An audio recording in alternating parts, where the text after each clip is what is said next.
Депутаттық сауалымыз премьер-министрдің орынбасары мәдениет және ақпарат министріне жолданады.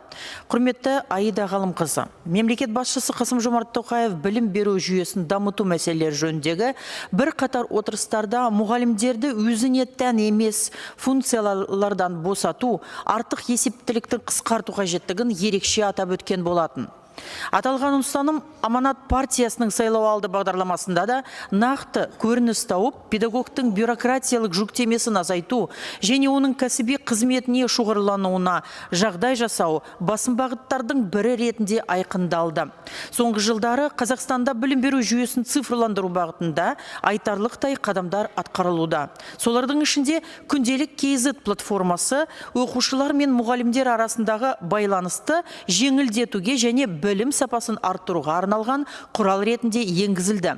Алайда, тәжірибе көрсеткендей, платформа өз миссиясынан ауытқып, мұғалімдердің негізгі кәсіби функциясы сабақ беру және бала тәрбиесі екінші орынға ысырылып, қосымша есеп пен формализмге айналып келеді.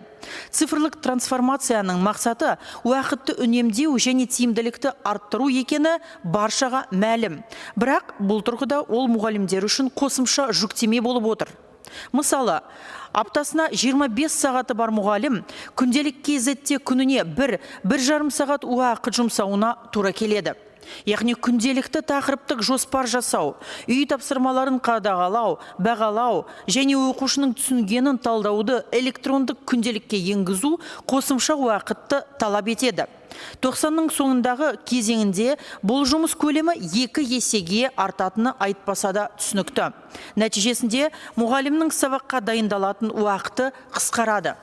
Халықаралық ұйымдардың бағалауынша, Қазақстанда мұғалімдердің апталық жүктемесі орта есеппен 36 сағат болса, оның тек 23 сағаты сабаққа жұмсалады. Ал қалған бөлігі дайындық, тексеру, есеп және әкімшілік жұмысқа кетеді. Мұғалімдердің шамамен 25% артық әкімшілік жүктемені стресс көзі деп санайды екен. Бұдан түйетін ой, білім беру саласындағы парадокс.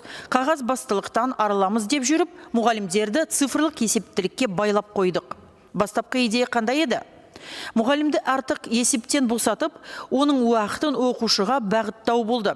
Нәтижесінде қағаз азайды, бірақ есеп беру саны азаймады. Еркіндік артпады, керісінше бақылау күшейді. Озық елдерде цифрлық платформаның мұғалімге қалай қызмет ететінін көруге болады. Мәселен, Финляндияда мұғалім автономиясы сақталады, платформа тек қысқа кері байланыс құралы саналады. Ал Сингапурде ақпарат бір рет енгізіледі, жүйе қолдау көрсетіледі, бақыламайды. Эстонияда цифрлық платформа автоматтандырылған, уақыт үнемдейді, қосарланған есеп жоқ. Қазақстандағы қазіргі жүйеде мұғалім педагог емес, операторға айналып, сабақ сапасы емес, журнал толтыру сапасы бағаланады. Сондықтан үкіметке келесі нақты шараларды ұсынамын. Біріншіден, күнделік KZ функционалын қайта қарап, тек оқыту процесіне қажетті деректер қалдыру маңызды. Екіншіден, мұғалімнің цифрлық жүктемесіне аудит жүргізу. Нақты қанша уақыт платформаға кететінін анықтау керек. Үшіншіден, халықаралық модельге көшу. Жүйе мұғалімге қызмет ету тиіс, мұғалім жүйеге емес. Осындай үдерістерді басшылық қалмай білім беру саласында сапаны арттыру қиын болады.